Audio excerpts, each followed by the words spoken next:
kasih Bapak menyempatkan waktu untuk jika wawancara atau memenuhi tugas dari dosen di kampus.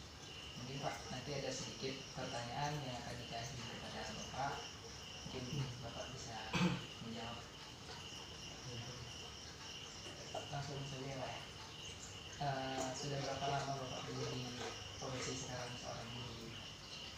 Guru mulai mengajar kalau di sekolah dasar dari tahun 2011 setelah lulus dari PNS, tes umum 2010, mulai bertugas 2011 itu sebagai guru SD.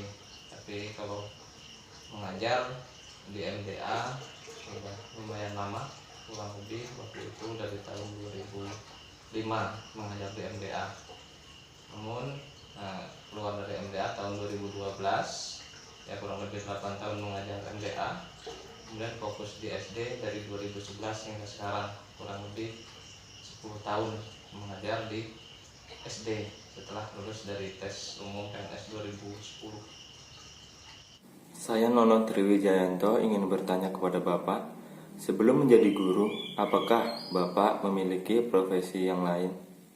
Ya, sebelum menjadi guru, profesi sebelumnya yaitu tadi mengajar di MDA. MDA tadi kan sifatnya swadaya, bisa dengan DSD. Kemudian profesi lain yaitu di koperasi, kerja di koperasi di KUD, dulu bagian saprodi hingga TBS, jadi mengurus bagian pupuk sama bagian buah dulu, kerja di koperasi dari KUD sebelum menjadi guru. Baiklah, saya Aisyah Ramadhani ingin bertanya kepada Bapak, faktor apa saja yang menjadikan Bapak sukses sampai saat ini? Jadi yang menyebabkan tertarik atau mungkin di profesi guru tadi ya, memang awalnya kalau guru apalagi di tahun 2005 itu mungkin kalau kita mencari ekonomi dari guru, pada saat itu masih musimnya honor komite, itu memang tidak memadai, sehingga awalnya tidak tertarik menjadi guru, sehingga pada saat itu lebih tertarik bekerja di koperasi yang pada saat itu secara ekonomi perbandingannya pada tahun 2005 kalau menghonor di SD itu cuma 250 gajinya per bulan, sedangkan di koperasi pada saat itu sudah sampai 1.200.000 gajinya. Makanya awalnya tidak tertarik untuk menjadi guru. Tapi ketika mengajar di MDA, itulah timbul keinginan, ya, timbul niat yang ikhlas dari mengajar di MDA tadi, yang awalnya tidak menghonor di SD, ya, niat yang ikhlas di MDA mengamalkan ilmu. Ya alhamdulillah di 2010 ikut tes PNS, jadi jebol di bagian guru, dan dari situlah ternyata setelah saya pikir mungkin itulah jalan hidup saya untuk mengabdi di dunia pendidikan, dan sampai saat ini ya menikmati dengan mengajar, bertemu anak-anak, berbagi ilmu sama anak-anak, ya itulah profesi yang saya jalani sekarang. Saya Devi Widiasari ingin bertanya kepada Bapak, kesulitan apa saja yang Bapak hadapi dalam mencapai kesuksesan ini, dan bagaimana Bapak mengatasi kesulitan tersebut? Kesulitan, apalagi kita sebagai PNS ya, ditugaskan di tempat yang mungkin jauh dari tempat tinggal kita. Posisi seperti saya mengajar dari rumah sampai ke tempat tujuan kurang lebih 50 km atau perjalanan kurang lebih 1 jam, tentu menjadi sebuah kesulitan.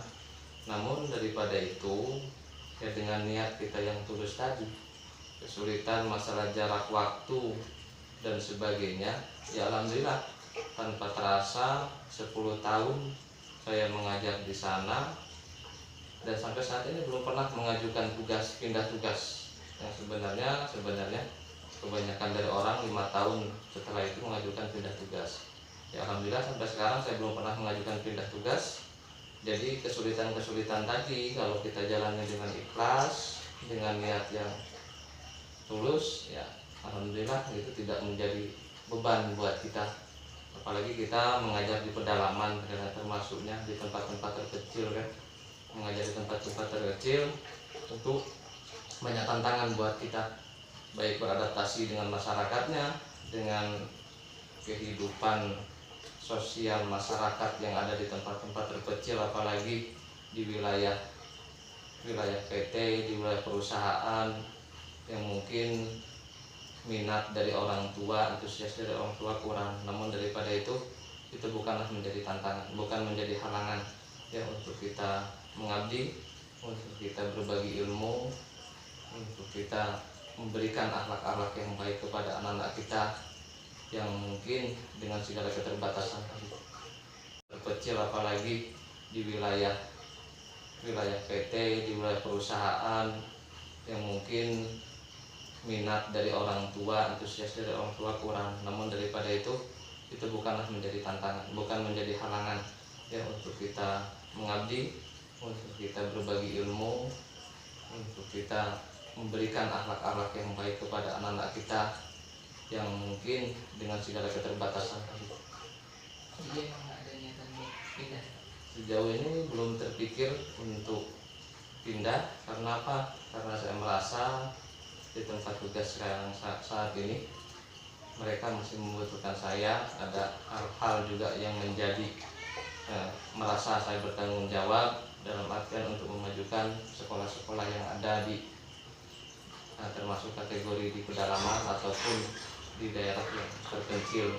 Jadi kalau semua orang berpikir, semua guru berpikir untuk keluar mengajar di tempat-tempat kota atau tempat-tempat yang ramai, lalu siapa yang akan mengajar di tempat-tempat terkecil kalau kita tidak mengikhlaskan ke sana?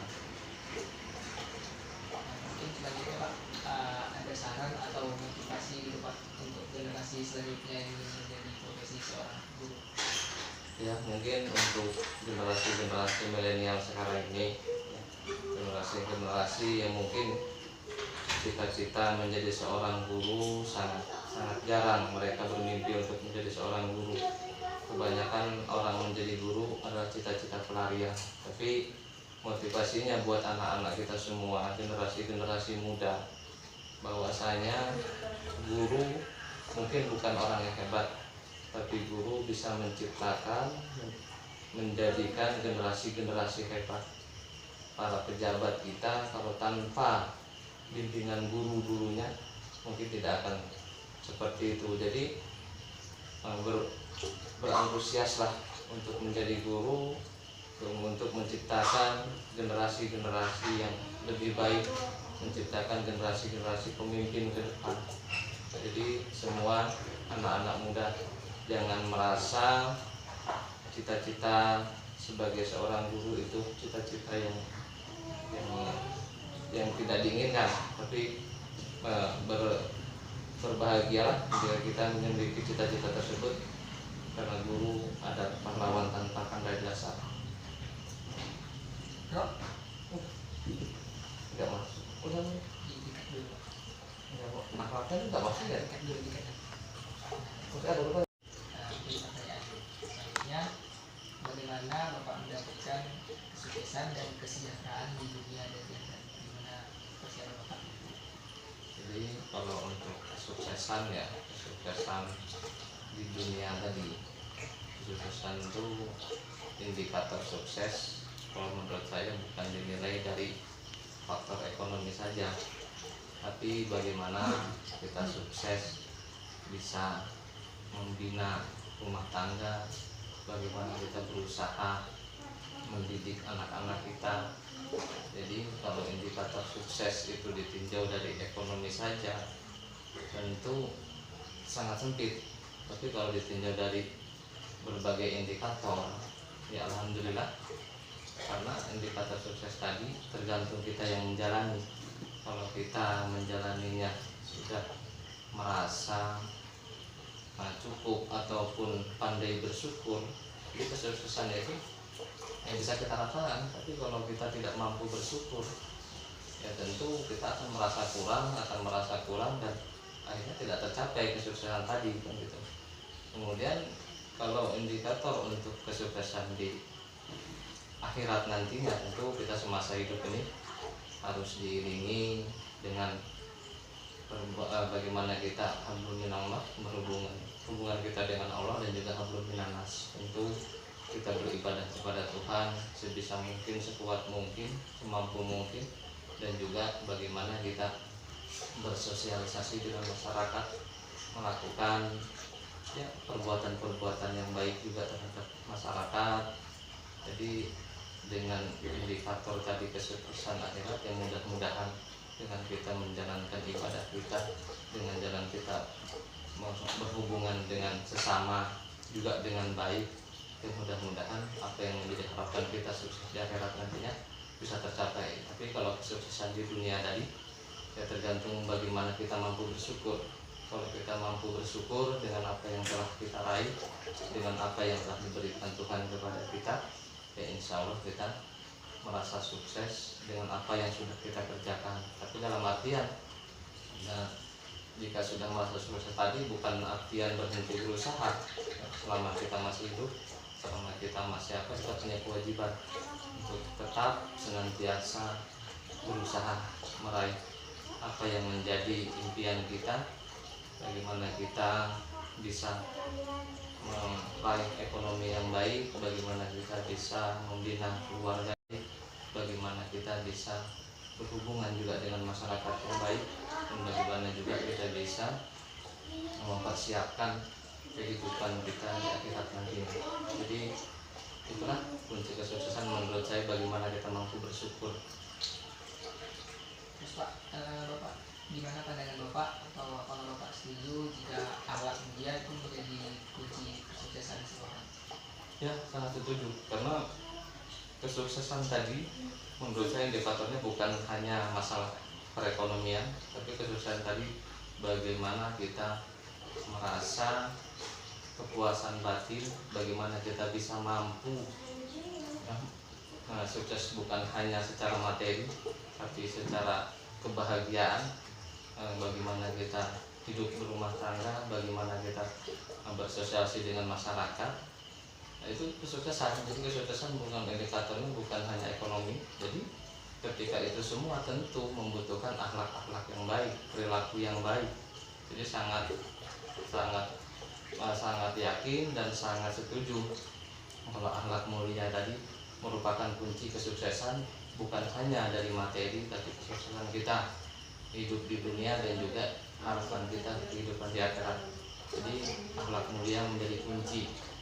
Kalau kita lihat hanya sekedar materi, sehingga kita akan menghalalkan segala cara, dan itu tentu mungkin untuk pandangan sebagian manusia sukses, tapi sebenarnya mereka tidak sukses karena mereka hanya memikirkan materi dan tidak memikirkan bagaimana kehidupan nantinya di akhirat nanti. Jadi dalam artian akhlak mulia sangat menentukan kesuksesan seseorang untuk bisa hidup bahagia baik di dunia maupun di akhirat. Baik Pak, cukup sekian dari kami dari mahasiswa Universitas Muhammadiyah Riau. Ucapkan ribuan terima kasih kepada Bapak telah berminat dan menyempatkan waktunya untuk kami wawancara. Bila ada kesalahan, mohon maaf Pak. Saya ucapkan assalamualaikum warahmatullahi wabarakatuh.